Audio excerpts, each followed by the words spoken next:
Hey, come here. You like pro wrestling? We got a little something for you. Two fans, 3,000 miles away. We each been watching for more than 30 years.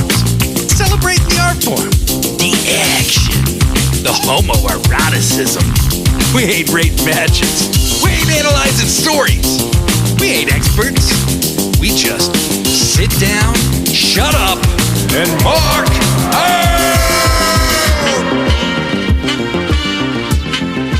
Welcome, everybody. It is Blade Daily coming at you with another edition of Sit Down, Shut Up, Mark Out, a pro wrestling podcast about pro wrestling. And we got a bunch of pro wrestling to discuss. And who am I going to discuss it with? That would be my co-host, my ace, my scissor ace, maybe even, Joshi G. Joshi G, how the fuck are you doing? Yo, I'm doing pretty good. I'm going to Forbidden Door, man. So I'm stoked on Saturday morning. We're heading to New York City. I haven't been to New York since pre-COVID. So I'm very excited. Plan on taking the dog to Central Park. He's coming with us. Oh, and, wow. We didn't want to leave him behind. So he's going to be in the U.S. for the very first time. Wow. Very cool. So... really looking forward to it, and my goodness, I am so overwhelmed and stoked for this show on Sunday. How about you? Tony says he books for the sickos. He is not fucking kidding. He keeps booking for the sickos. He's like, no, 13, no, 14 matches. Right? It's like, thank you for catering to my sickness. Yeah, exactly. Bring it on. I want to get sicker, Tony. I want to get sicker. Not sick enough.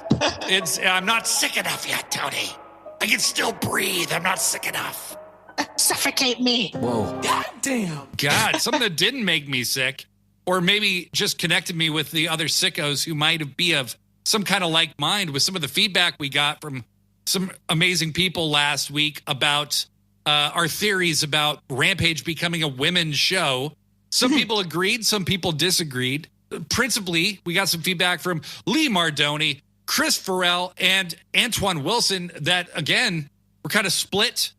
Some people felt like the women should just get equal time on the shows, and that would solve a lot of things. Regardless of that, what we did have is nuanced conversation, and we want to have a lot more because we have such a cool community of wrestling fans. Whether you agree with us or you disagree with us, we don't care about that. What we care about is having stimulating dialogue, and y'all, you're just full of stimulating dialogue. So thank you very much. Maybe there'll be more to talk about after we get done with today's episode, because we are focusing on just two things, Joshi G. Just two things. Other than maybe your dog's international travel adventures. That's going to be fun. You should definitely post some of that on Instagram. I will. So we can all follow along. How many times have we talked on the phone while you're walking the dog? We both have pups. And I love dogs. Yes, my pup has traveled quite a lot, but not internationally. So anywho, getting back on topic. We have two simple topics today. And the first one is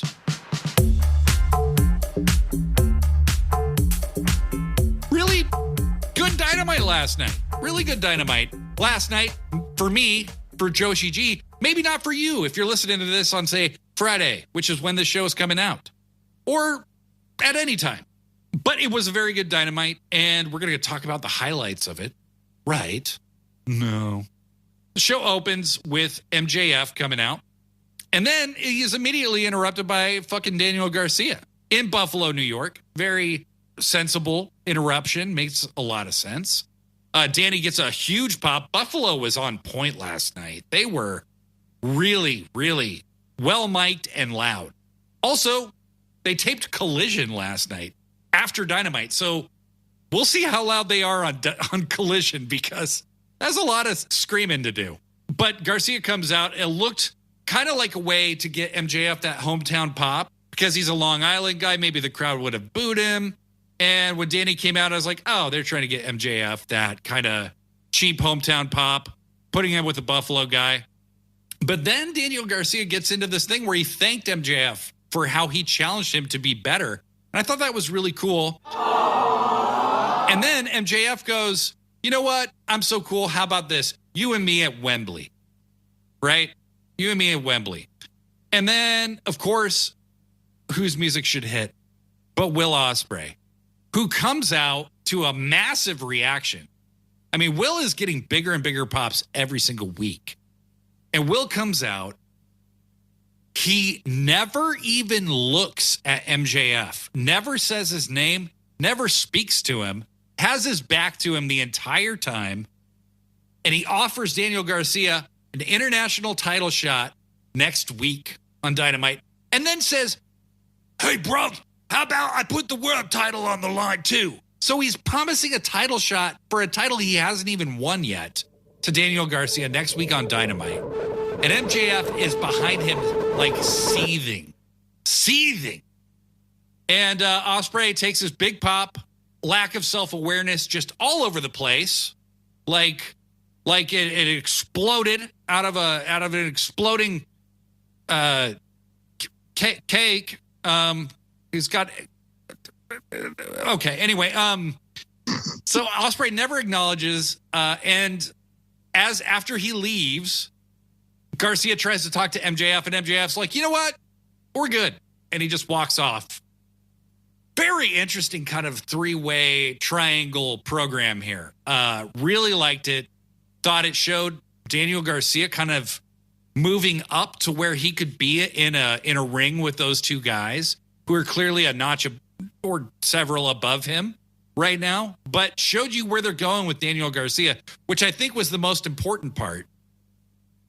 But man, they are building some legit animosity between Will Ospreay and MJF. Joshi, please regale me with your thoughts.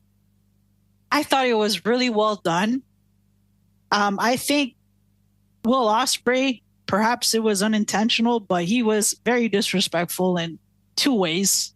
First off, he was disrespectful towards MJF, not staring at him, not acknowledging him. What the hell are you doing? MJF is going to kick his ass, and I don't blame him for it. I'm actually going to applaud it because he interrupted a really great conversation between MJF and Garcia. Everything was going well. They were setting up their match at All In, and he comes out and acts as if, hey, you need to pay attention to me instead, and what I'm offering you is a bigger deal. Total slap in the face. So yes, it was.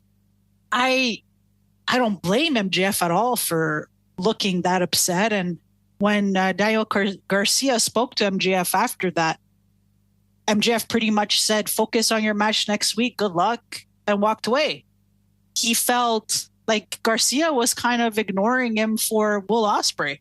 So kind of disrespectful on Garcia's end, but not as disrespectful as Ospreay. And I think that now that we're seeing the seeds being planted for MJF and Will, I'm assuming it will be a three-way triple threat match at All In, MJF, Ospreay, Daniel Garcia, which is fine because I do want to see MJF and Ospreay beat the crap out of each other at All In. And then the second thing that Ospreay did, which was very disrespectful, was to put the world title on the line. That's not your belt, man. You haven't won yet. That's very disrespectful to Swerve. You're still not taking him seriously as a champion. How do you expect Swerve to like you at this point? You've done so many things to piss the guy off. And right after that segment, they showed Swerve backstage and he was really irritated. He had said, wow, this guy is really arrogant.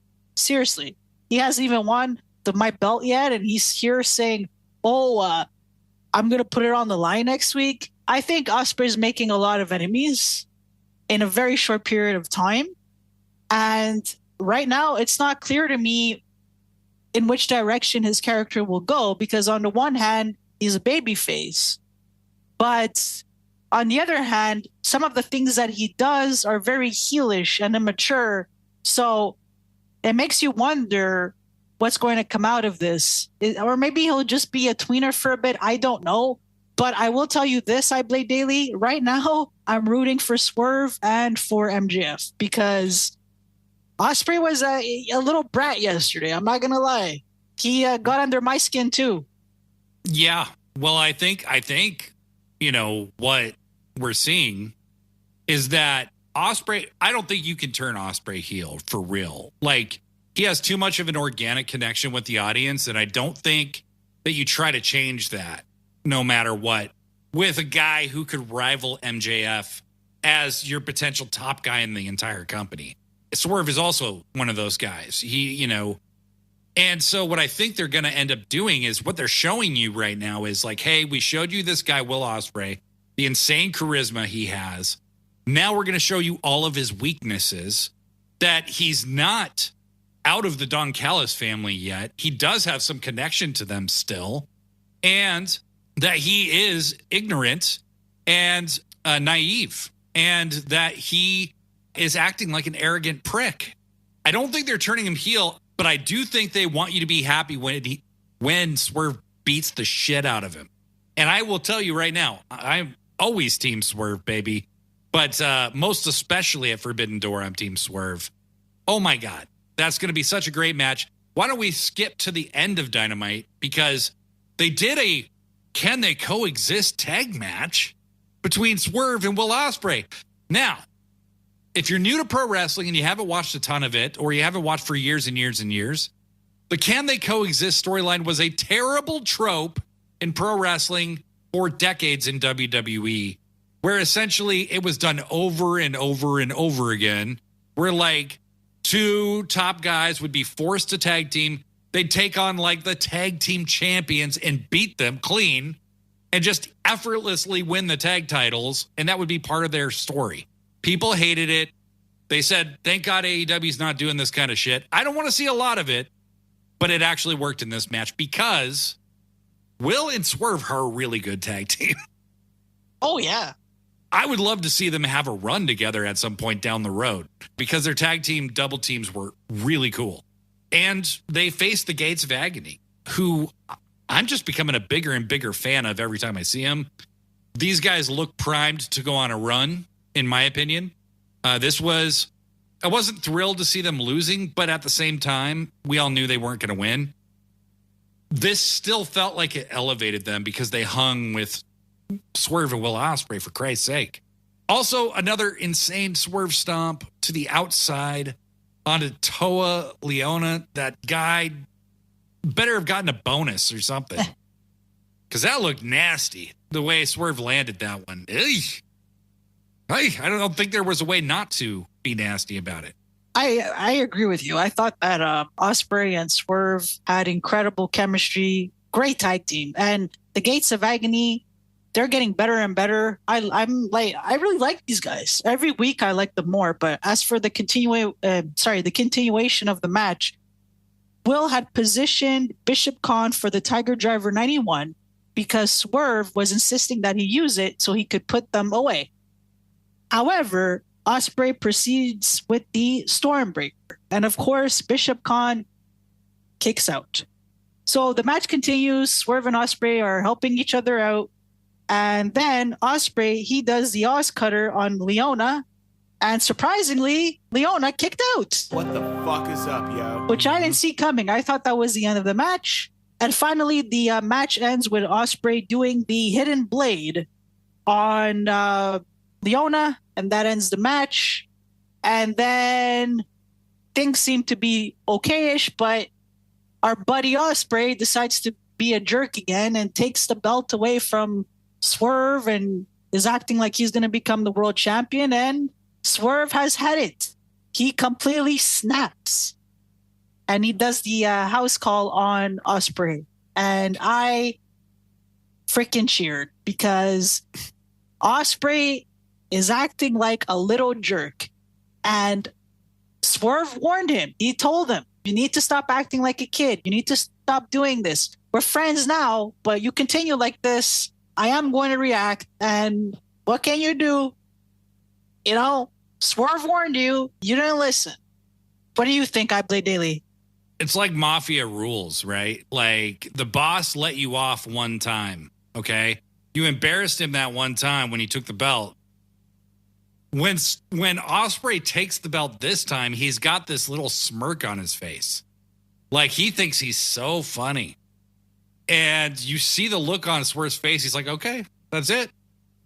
You know, like he's got the situation well at hand. He shows what he could have done the last time. He kicks Ospreay's knee, the back of his knee. Ospreay goes down to his knee, and then he gets this vicious house call. Ospreay kind of does look like a kid, and Swerve looks like grown-ass man. Like, okay, well, I'm going to put you down. So I am stoked. They have built this match really well. Mm-hmm. It's playing into the larger character arc of who Will Ospreay is, but it's also, and I think a lot of people aren't maybe catching this as much, showing you who Swerve is. He does have a heart. He does like Will Ospreay, but he's gonna fucking put him down. And if he treats him like a chump, and he explained to him, this is how you're treating me, like a chump, and Ospreay continues to do it, nope, fuck you, bud. It's over. I think that's how it's gonna play out this Sunday at Forbidden Door. I think it's gonna be fuck you, nope. And Ospreay is not taking that title home. That title that he promised to defend against Daniel Garcia. And we're all going to be, I think I'm going to, be very, very happy that Swerve stands victorious at the end of the night. But man, this match is going to be so fucking good. Moving on. Almost as importantly, we did get the invention of the Scissor Ace. Hiroshi Tanahashi calls himself the Scissor Ace because he's going to team with the Acclaimed versus the Young Bucks and Okada. Unbelievable. Well, I Blade Daily. Remember when I had said that I didn't really want Billy Gunn to compete as much? Yes. At first, I was worried that it was going to be Okada and the Bucks versus the Acclaimed and Billy Gunn. So I was so relieved. Yeah, so when they announced Tanahashi, I was like, oh my gosh. Yes, so we are getting Hiroshi Tanahashi with the Acclaimed. The Scissor Ace is going to be teaming with the Acclaimed. It's a perfect pairing. And they're fighting Okada and the Bucks. I mean, that in itself is going to be an incredible experience, I think, just to see that. In other news, we saw Rey Fenix and Jay White have an absolutely incredible match. Oh, yeah. I love Jay White, man. Like, what Will Ospreay and Kenny Omega are to that super athlete, like, style, Jay White is to, like, logical, sensible counter wrestling, where he doesn't do anything super flashy, but everything he does is executed perfectly. He's just constantly countering people. And that Blade Runner is so protected. Nobody kicks out of the fucking Blade Runner. They just don't. And it is all he really needs. Not sure how many of you saw Jay White on AEW a few weeks back. But the character that this man is portraying, I just wish he got more time to show it off. He is one of the guys who needs more time, because Jay White is a treasure. He's one of the greatest wrestlers in the world. And I love how logical his style is. It's just, everything makes perfect sense. And he's just a prick that you want to see get his ass beat. He's so, so, so good at it. And I feel like he's finally gotten over. When he first joined AEW, I felt like the fans were not as familiar with him for some reason. Not all of them, but they didn't respond to him as much as I thought they would have. And you look at his match with Phoenix last night, and it was 50-50. Jay was getting a lot of cheers, and he was getting a pretty big reaction. So I'm just glad to see that the reaction is more positive now, and that people are realizing, like, hey, yeah, no, this guy's really good. I'm surprised it took a little bit more time with him. Like, I thought it would have been the opposite, just because he's such a great character, but he's not even really using his original entrance music anymore, even when he comes out alone. So, and I love that entrance music. It's so fun. It's the best. It's so catchy. Da, da, da, da, da, da, da, da. Yeah. Yep. You know? But no, it's the best wrestling theme going right now. Like, I love the Gun Club or the Bullet Club gold theme. It's so good.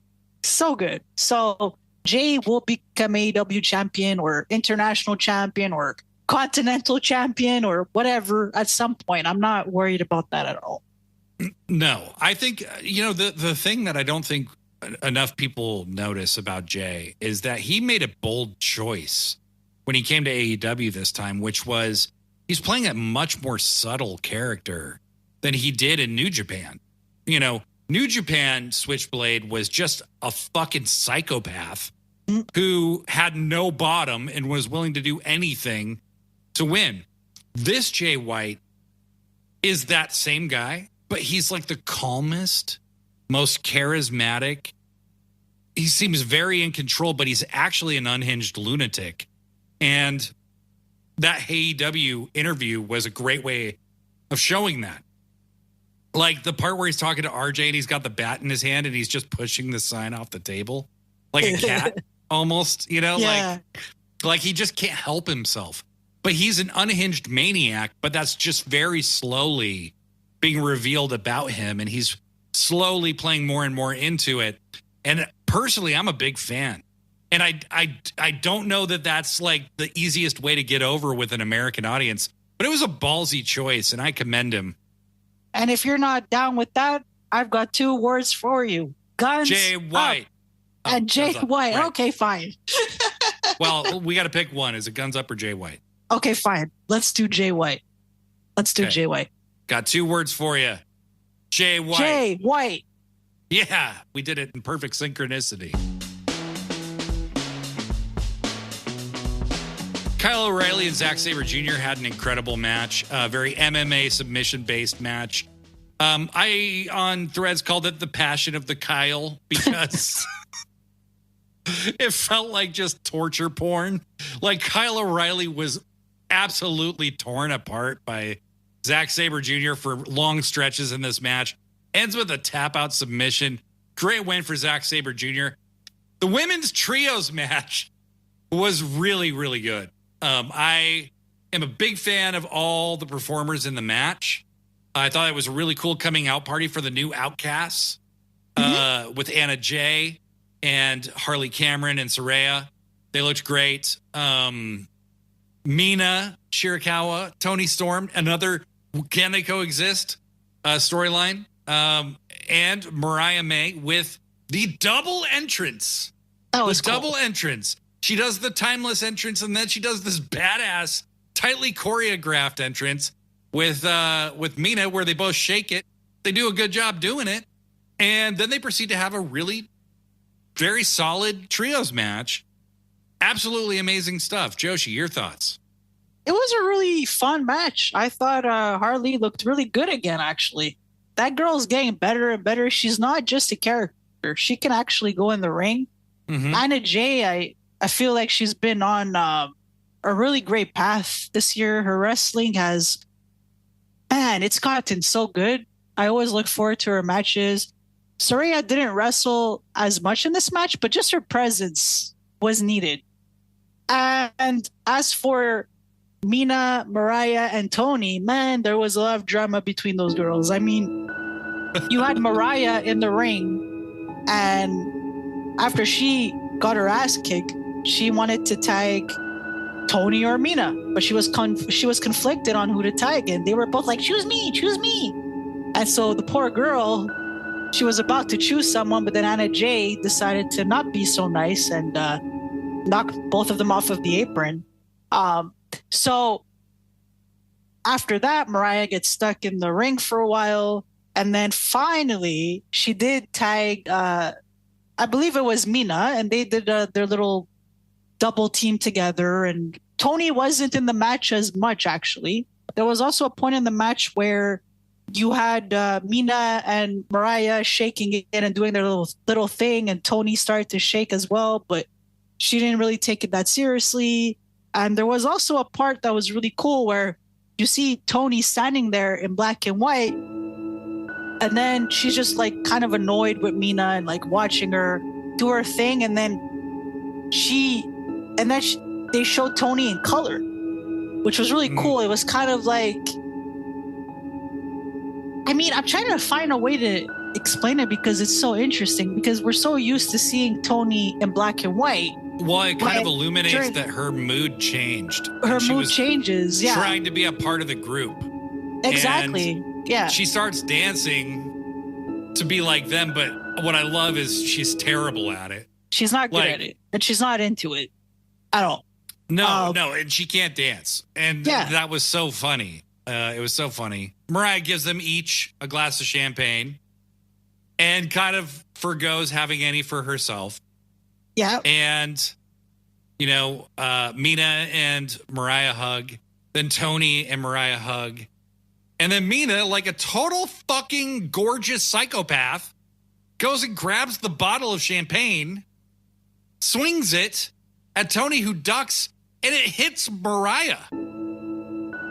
And there's a broken champagne bottle on the ground. Both the women drop to their knees to check on Mariah, and Tony does the slowest face change of like concern for Mariah and then hatred towards Mina. Super well acted. Well acted.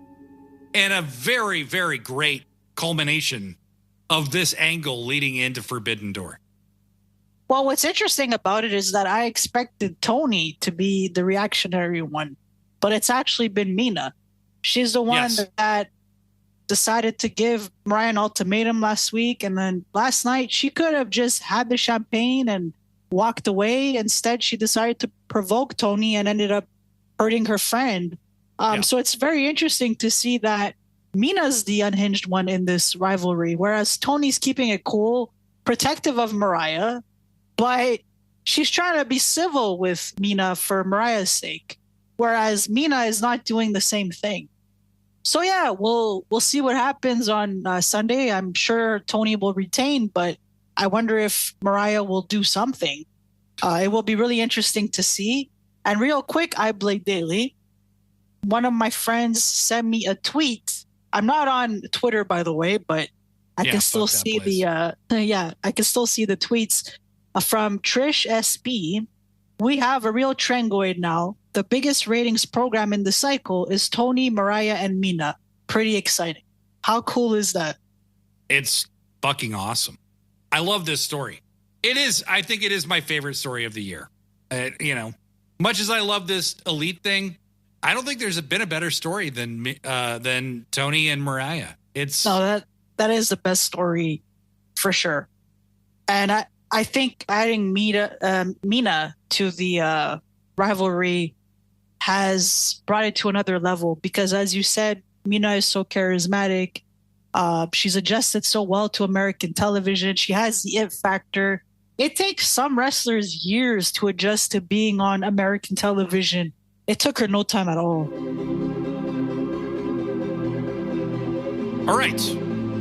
So that leads us to Forbidden Door, the show that Joshi G will be in attendance for. This is an incredible card. And we're going to be very briefly, because there's so many goddamn matches, previewing and making a prediction for each match. And we're going to start right goddamn now. So, on this 0 hour show, which now is like a mini Dynamite before the fucking pay-per-view, what the fuck is happening here? You got Mystico teaming with the Lucha Bros versus Titan, Yota Tsuji, and Hiromu Takahashi. What? The Lucha Bros with CMLL wrestler against New Japan guys. With I think we know what this means for the Lucha Bros in AEW. Bye, AAA. That's all I have to say. Bye. Just please sign Vikingo. I know. But holy shit, I don't know how to predict anything about this match. You're picking a random winner, in my opinion, in this one. I'm very stoked to see Yota Tsuji on this card. I think Yota Tsuji will be the defending IWGP Heavyweight Champion next year, come Forbidden Door. Him or Shooter. It's one of the two. I'm going to go just... Teton can take a pin. I'm going to go with Mystico and the Lucha Bros. Me too. Then we have an Owen Hart Foundation tournament match with the aforementioned Mariah May and the similarly aforementioned Saraya. These two wrestled once before and had a really good match. Mariah May doesn't have bad matches. She just doesn't. It's not in her skill set. Like if you said, Mariah, I want you to go out and have the shittiest match of the night, she couldn't do it. And I think she is taking it from Saraya because I think she's probably winning the tournament. Right. I agree with you. She's definitely winning. Then we have a match that seemingly came out of fucking nowhere. You have Chris Statlander teaming with Momo Watanabe versus Willow with Tam Nakano. Like, what the fuck? Like, for reals? For real? Just on the show. Just on the pre-show. Crazy. Best pre-show ever, honestly. It is. I think this is the best pre-show they've ever done. Yeah. This is insane. Who you got here? This one's a little bit more difficult. Willow's from Long Island. Yeah. I think I'm going with Willow and Tam because of what you said. Willow's from Long Island, and Tam and Willow are going to be so cute together, and it would just be a really nice moment. But yeah, like I'm stoked to see more Stardom girls on this show. You know, like as much as I love Mina, seeing Momo and Tam on this show as well, awesome stuff. Really looking forward to this match. And although there aren't any other Stardom talent on the show, everyone remember there's Wrestle Dream, so you will probably see Stardom talent on that show. And I will be. There you go. Just as you are live at Forbidden Door, I will be live at Wrestle Dream. Best of both worlds, baby. Best of both worlds. So I'm going to just be a contrarian. I have no idea who's going to win, but I'm going to go with Statlander and Watanabe just because it's the beginning of the Willow and Statlander saga.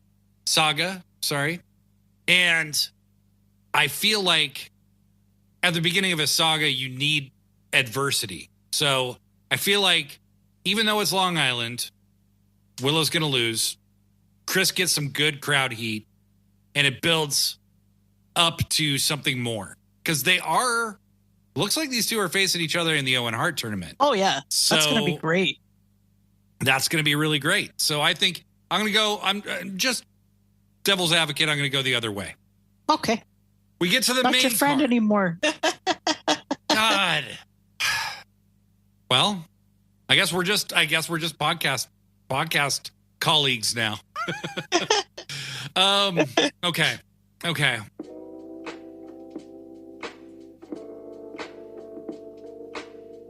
So we're getting to the main card now. Yeah. Okay. We got the learning tree. Jericho, Big Bill, and TBA versus Samoa Joe, Hook, and Katsuyori Shibata. I was very confused about this match. Me too. Okay, I'm glad I'm not the only one. So on Dynamite last night, Minoru Suzuki, is announced as their mystery partner. And he says, no, fuck that. I want to challenge you, Jericho, you big coward. I do like that he did the thanks, guys. Minoru Suzuki doing that. That was funny. Pretty hilarious. Also, Jericho's gotten this shit over, the learning tree. Yeah. People in the crowd were doing it a bunch last night. They were popping big time for the learning tree. Big Bill, awesome. So good. So fun. But I went and I double, triple, quadruple checked the cards listed on several different websites. Minoru Suzuki versus Jericho wasn't listed on any of them. So when's that happening, I wonder?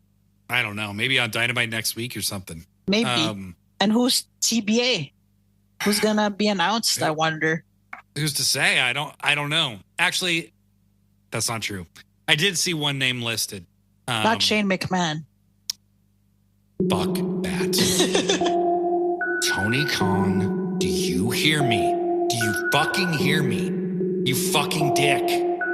Tony Khan said this week that Shane McMahon is welcome in AEW anytime, and I vomited all over myself and my desk and my keyboard and then I changed clothes, and I cleaned it all up, and I mistakenly left it on my screen, and I vomited again. Tony Khan, what are you doing? What? That's a forbidden door that should stay forbidden. Agreed. Keep the door closed. So who's TBA? Tell me. I'm really curious because I'm not sure. Oh, who are you going with though? I'm not sure. I got to go with Samoa Joe, Hook, and Shibata. Yeah, me too. I'm not 100% sure though. This one I'm really like, maybe. But I am loving comedic badass Samoa Joe. Oh man, he's nailing it. And so is Shibata. Yeah. So is Shibata. Like, he is crushing his character. He always knows the exact right face to make when his words are playing. Hook is getting a rub from Samoa Joe. And Definitely. Hook actually has a really viable personality that is really starting to come out. Samoa Joe is just working wonders with Hook. And he's just the little bit of garnish that Katsuyori Shibata needed too. Shibata, who, by the way, is a year older than me, I'm like, dude, fucking put a belt on him. Just once for a short time. That would be nice. Yeah. I would He's love such a great wrestler. I would really, really love that. All right. Okay. Then we have the Elite, Kazuchika Okada and the Young Bucks versus the Scissor Ace, Hiroshi Tanahashi and the Acclaimed. This is a tough one. Go ahead. You go first. I kind of feel like the Elite are going to win. That's what I was thinking too, since they lost against the Acclaimed last week. Yeah. So at least they'll get a win back, right? Well, and they made the Acclaim look super strong. They did. In that loss as well. I just feel like Hiroshi Tanahashi at this point in his career is kind of imminently pinnable. That's true. He can always lose, and it doesn't really matter. Okada will probably pin him. Yeah. That's what I think will happen. I could definitely see that happen. Oh, shit. You know what I just realized? I've never seen Hiroshi Tanahashi live. What if he wrestles at Wrestle Dream? Hey, it's a possibility. It's a strong possibility. Hiroshi, I love you. Okay, so who do you got? Do you take him? I'm going with the Elite as well, but I wouldn't be surprised if it goes the other way either. Again, one of those matches where I'm not even like 80% sure. You know? Yeah. Yeah, I think it's going to be the Elite. I just don't see them taking another loss. I don't see the point of that. They can pin Tanahashi. The Acclaim still look really strong and continue building up to a program between them. Do you think it's the Acclaim versus the Bucks at Wembley? You think they're going to wait that long? Well, it's a long time to try and drag that out. Well, mind you, they do have Blood and Guts next month, right? And so for sure, the Acclaim's going to be part of that. So maybe, unless something, I don't know, unless they have some kind of other special edition of Dynamite in like early August but that's what it seems like right now anyways. Yeah, it's fun because we really don't know where things are headed right now in AEW.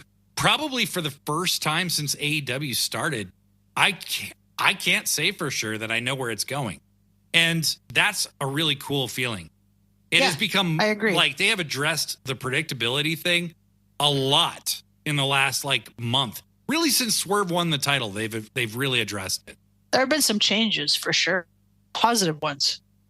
In our next match, we have the inimitable torture device, Zack Sabre Jr., the human torture device. He is just a machine of punishment who absolutely hates human fingers because he tries to break everyone he sees. Versus the human sloth, Orange Cassidy. Joshi G. I'm going with Zack. I think that Orange could take a loss. I want him to put Zack over. I also want Zack to become a much bigger deal in New Japan Not that he's not a big deal, but it's just a little bit sad that he hasn't won the IWGP World Title yet. He's so good, and I would really like to see that happen. So don't make him lose. I don't want to see that. I want him to win. You? I think Zack Sabre is winning this match for sure. I think Orange Cassidy has kind of taken a step back from the spotlight a little bit, and deservedly so. I think it's a very good idea for him to do that. And I completely agree with you. I think Zack needs to win this match, and I think Zack deserves even a brief run with the IWGP Heavyweight Championship. The guy is money on the mic. TMDK is super fun as a group. I am a huge Shane Haste guy. I love that guy. He is hilarious.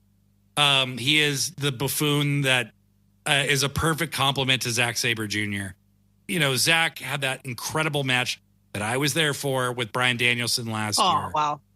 Yeah, that was an absolutely insane match. Zack has earned every bit of every accolade he ever gets, and he's not young. Zack's like 38 years old. Is he 38? Orange Cassidy, yeah. And Orange Cassidy's... I thought Zack was younger. No, he's been wrestling for like 20 years almost. And Orange Cassidy, I believe, is 40 plus. Yeah, Orange is older. And the shape that guy is in is ridiculous. The athleticism of a guy like that, he's like a couple years younger than me. I guarantee you guys, I cannot do what Orange Cassidy does. Hard as that may be to believe. Well, and as for Zack, he's put on so much muscle. Remember a couple of years ago, he was a pretty scrawny dude. Still a technical master, but he was scrawny. Now you look at him and he's got muscle, man. And yeah, like just real quick, Zack Sabre Jr. versus Bryan Danielson at Wrestle Dream last year. That was one of the best matches I've ever seen in my life. It was, oh my God. It's probably on a quality level the best match I've ever seen live. Oh, gosh. It was so absolutely amazing. So good. You knew Bryan Danielson probably was trying to suppress an erection the entire time that match was going on. He's like, don't get a boner. Don't get a boner. Don't get a boner. God damn. I'm looking at this card. I can't even fucking believe what we're getting here. You got MJF against Hechicero. What? I know. This is so fucking wild. Oh, this is outrageous. So amazing. I'm going with MJF, obviously. Me too. But I'm just looking forward to the match. I am too. I bet you this is one of those Tony Khan dream match specials where you would never think of it. And then you hear it and you're like, that's perfect. Like, yeah, I think these guys have wildly different styles and they will be great together. Yeah, they'll make it work. Last year, MJF fought Tanahashi, and Tanahashi had a match over the weekend with Swerve where Swerve put him over on Collision. And Tana didn't look great in that match. No. And struggling in a match with Swerve is tough, okay? I had no expectations for Tanahashi versus MJF. MJF did a great job with Tanahashi. And that's no diss on Tanahashi. He's one of the greatest ever, period. He's just, his knees are fucked. And MJF did a great job making him look like $1 million, MJF talks shit about New Japan as a gimmick, guys. Yeah. He treated Tanahashi with an absolute reverence and respect in that match. I think he's definitely beating Hechicero here, but they're going to have a sleeper match of the night candidate, I think. Oh, yeah. All right. Moving on. I mean, shit, I'm tired even talking about all this because the next match, Joshi G. Is it Danielson Shingo? You're seeing it live. Oh, you're seeing Double Dragon live. And I'm not crying out of sadness. I'm crying out of pure joy. Find a way to make it to Forbidden Door. That's all I can tell you. Come on, get on a plane. Hurry. Can you put me in your luggage or something? Sure. Let's do it. Well, while I play Daily Cries, my pick is Bryan Danielson. But oh my goodness, these two are going to have one of the best matches of the year. I can already see it. The writing is on the wall. Oh man, I am so stoked. Are you okay, I Blade Daily? Yeah, oh, it's so beautiful. It's just so beautiful. Shingo and Bryan Danielson are going to wrestle on American soil, and it's going to be wonderful. It's going to be wonderful. And they barely let Shingo do shit on TV.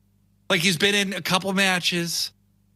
And, you know, he's the Rampage Dragon. He's shown enough to command respect, but nothing compared to what he can do.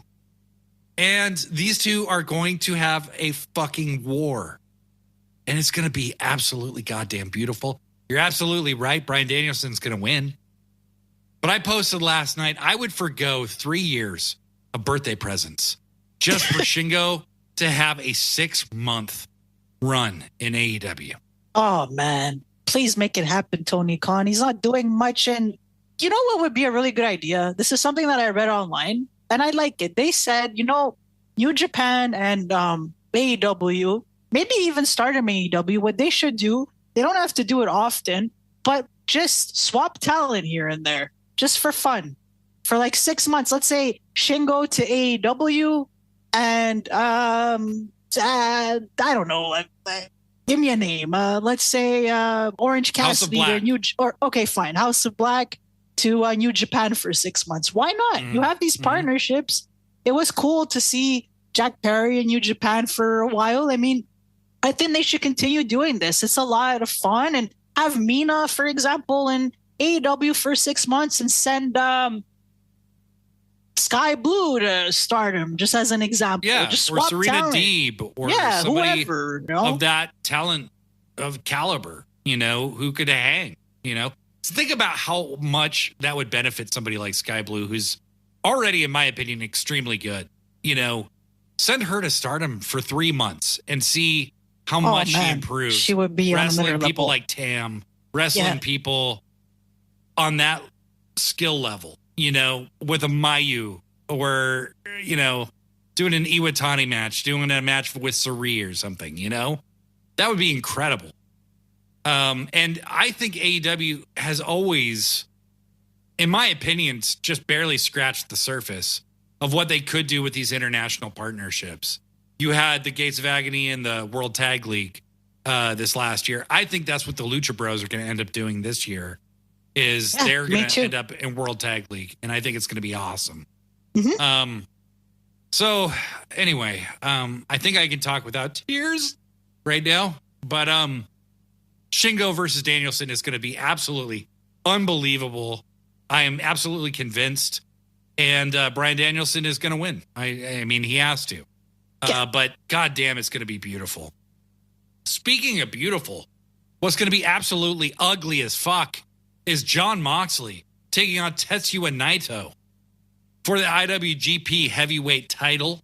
I do believe Jon Moxley will be relinquishing the IWGP Heavyweight title to Tetsuya Naito in this match. I believe Naito's going to get a big win so that he can maybe be champion till Wrestle Kingdom and crown the next main eventer, be it Yota Tsuji or Shooter. But I do think this is the time for Naito to get a big win over Jon Moxley. Going with Naito as well, it makes sense. It also explains why Moxley won the belt in the first place, and the decision to have the rematch at Forbidden Door, I think, is to give NJPW a really big win. So to me, it made sense. The minute I saw them announce that match, I was like, okay, this is for NJPW to be like, look, we got a title.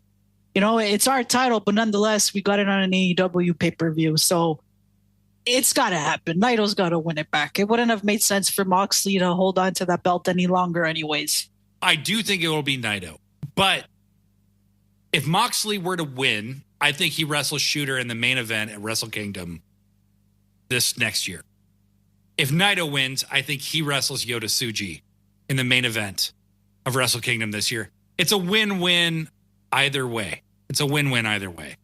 But you got to, I think Naito's taking it on this one, strictly so that he can be on the card as the champion at all the kind of smaller shows for New Japan in Japan later this year. But I think it's going to be a great match. Naito isn't who he used to be in the ring, but, he's still pretty goddamn good. Yeah. Then we've got the match that's going to break a lot of our hearts because somebody has to lose. Toni Storm versus the immensely inevitable loser of this match, Mina Shirakawa, who is going to lose. I do believe she will lose to Toni Storm in this match. This could go a lot of different ways as far as what happens and how the drama unfolds. But I do believe Toni will ultimately be successful. Will Mariah May be involved in the conclusion of this match?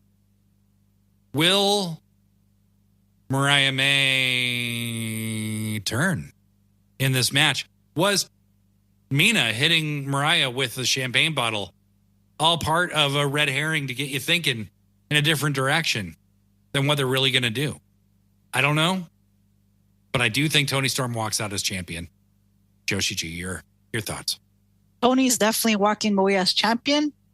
But as for the aftermath, I do think that Mariah will be on Tony's side until she wins the Owen. And when she wins the Owen, she will turn on Toni Storm. That's when it all comes crashing down. Because they are, the one thing I see is Mariah is constantly kind of being portrayed as the mediator. And she's made to look like she's the only real baby face in this whole thing right now. And I think that's where the swerve is coming. Is Mariah is probably far more sinister and plotting than she's appeared to be so far. I agree. And then we go from one classic women's rivalry to what could very well be another, where you go title for title.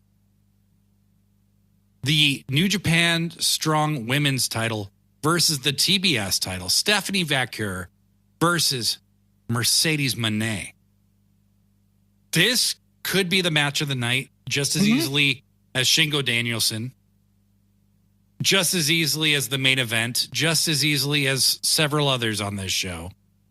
Mercedes Moné versus Stephanie Vaquer is going to tear the fucking house down. I can't believe it. Who do you got? Mercedes. I also am picking Mercedes Moné.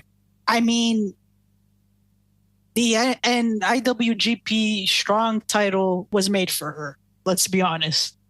If it wasn't for her injury, she would have been the first to hold that belt. But unfortunately, her injury happened, and she's getting it back.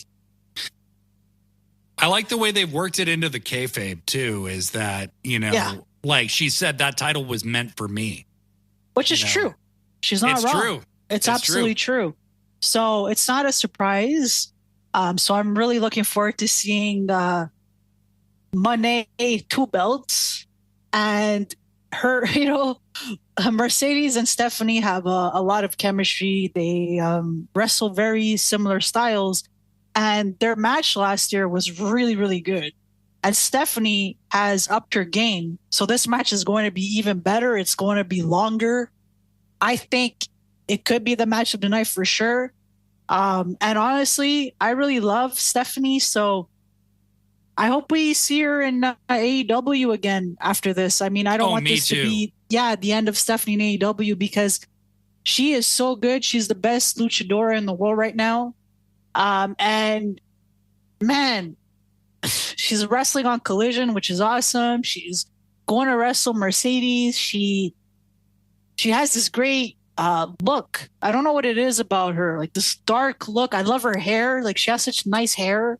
She's got a presence about her that is just kind of next level, where it's like she's also she wrestles with a lot of power. Her kicks, her strikes, everything looks very powerful. And she's the kind of athlete that Mercedes can really excel with. And exactly. I totally agree. I want to see more of her in AEW, not less. Yeah. And down the line, her versus Toni Storm, her versus Mariah May, her versus all of these people. Like, they could have incredible matches. But I agree with you. I think Mercedes is walking out of this one the champ. Yeah. And I think that with Stephanie, she's one of those wrestlers that you can send to AEW for 6 months or something like that. She's already fitting in really well. And man, like, I just think that her match with Mercedes could be the best American women's match of the year. Honestly, I'm just, man, I'm so stoked. I'm so freaking stoked for this one. I am too. I mean, AEW's had some really amazing women's matches this year. Mm-hmm. Serena Deeb versus Toni Storm was fucking awesome. Mercedes Willow versus Mercedes was awesome.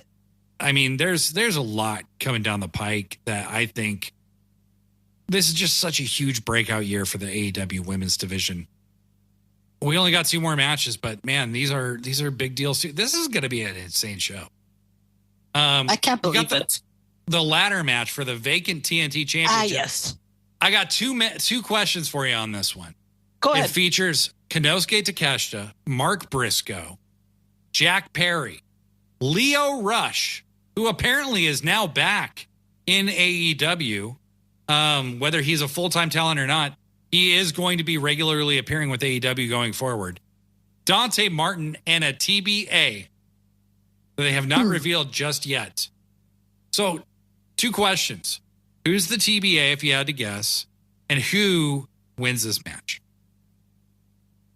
TBA. Shane McMahon. No, I'm going to stop with that. I'm going to stop getting around with this. Okay. Oof, this one's hard. El Fantasmo, maybe? That wouldn't be a bad pick. Who else? Shota is injured, so it's not going to be him. It's not going to be Suzuki. It's not going to be Ishii. No, probably not. No. Maybe someone from CMLL? I think it's going to be Sammy Guevara. Yeah? Yeah. Because it'll get a big pop. Sammy's been off TV for a long time now. He's healthy. I could see it either being Sammy or Ricky Starks. That's what I could see. Okay. Ricky Starks for the shock value, right? And there's a lot of rumors about Ricky this week. I don't even want to get into that crap. Yeah, I saw those rumors. Yeah. Yeah. Not good if true. Yeah, if any of it's true, it's not good. But I could see it being Ricky or I could see it being Sammy Guevara. I was thinking outside of AEW, but yeah, I know. If it's an AEW wrestler, one of those 2 guys makes sense. As for who winning, it's got to be Jack Perry. I think it's definitely Jack Perry. Yeah. I agree with you.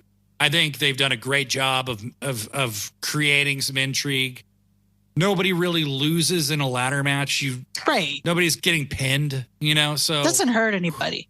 It doesn't really hurt anyone to lose this match. So I think Jack Perry is the winner. Konosuke Takeshita is going to be in the G1. He's got other stuff to do.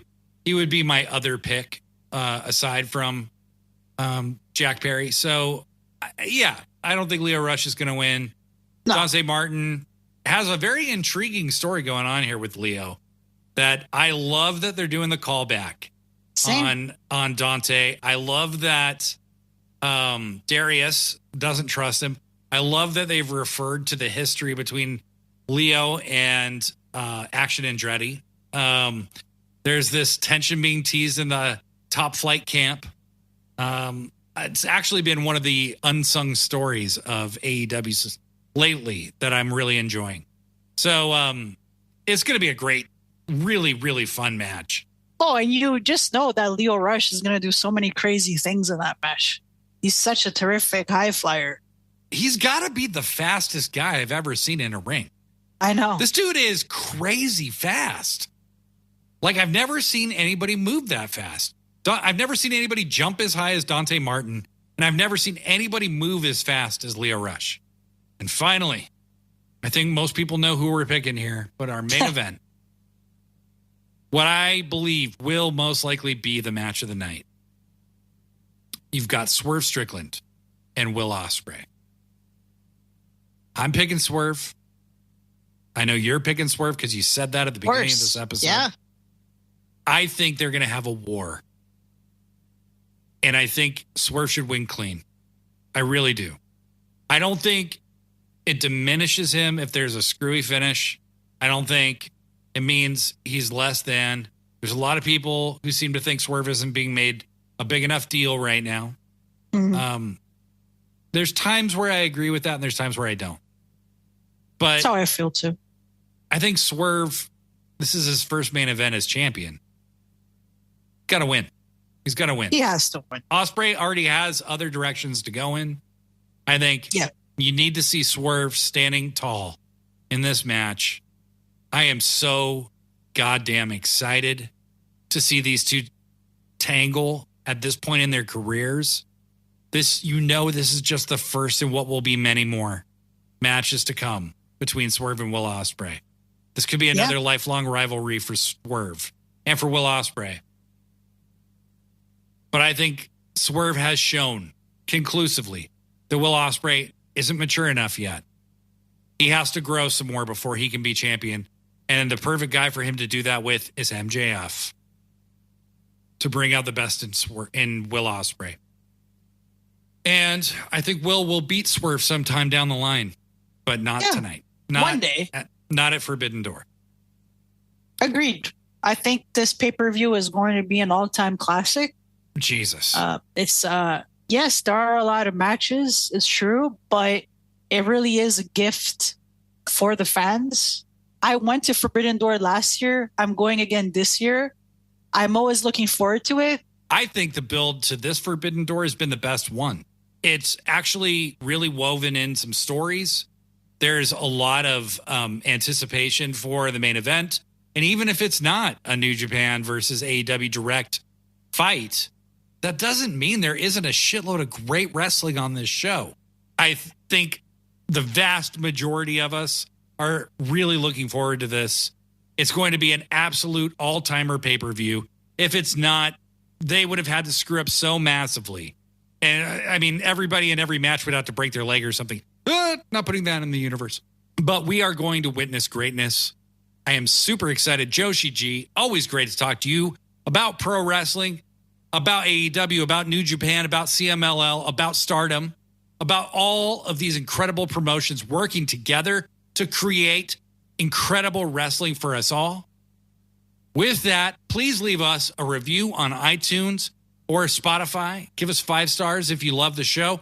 It does help create a bigger wrestling community for us all to be a part of and for us all to participate in together. We love you guys. This has been Sit Down, Shut Up, Mark Out. I'm Blade Daly. You are Joshi G. And we will catch your ass down the road, as Stone Cold Steve Austin would say. Pro wrestling.